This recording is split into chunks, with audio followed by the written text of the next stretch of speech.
am just an ordinary person in the mob, yet I dared to pick up my chopsticks first at a mob gathering. Even the mob boss respected me for that. Don't be fooled by how tough I am now. Before joining the mob, I was just an ordinary college student. As graduation approached, I picked up a rock and threw it at the school bully. The students around me were stunned. A few days before, my younger sister accidentally caught the bully stealing girls' underwear. He started targeting her in every way possible. I stepped up for my sister, but it led to endless retaliation from the bully. That day, I couldn't hold back anymore, and with the rock in my hand, I walked toward the bully. All the anger I had been holding back exploded. But then, his parents came and beat me up even worse. When my mom arrived and saw my bruised face, she didn't feel pity or anger, only thinking about how to explain the compensation money to the boy's stepfather. Her new husband loved to drink, and every time he got drunk, he would beat me. To please him, my mom always sacrificed me to fulfill her own desires. The stepfather's daughter, however, was the only one who helped me when I couldn't take it anymore. Over time, we became the closest in this broken family. This time, when I injured the bully's head with the rock, his parents demanded $10 million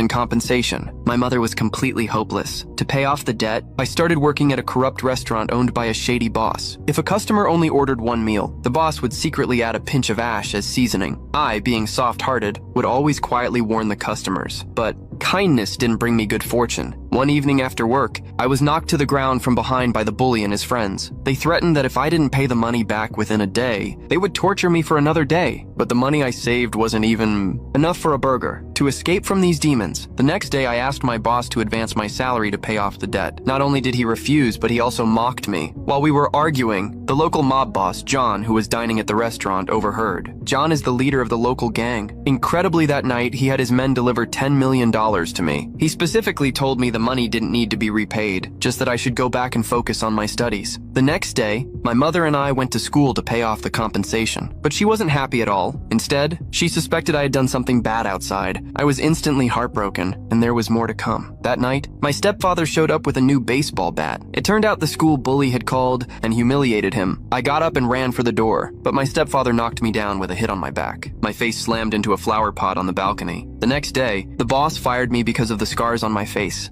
But what he didn't know was that this incident pushed me to the peak of my life, focused on making money. I went to John. Strangely, when John found out why I was there, he told me to leave, but I didn't back down. I turned around, grabbed a chair, and sat down. At that moment, John suddenly saw the scars on my face. He understood that I was just as unfortunate as he was. Finally, he nodded. On my first day with John, he personally cooked a fish for me. For the first time in my life, I felt the warmth of home.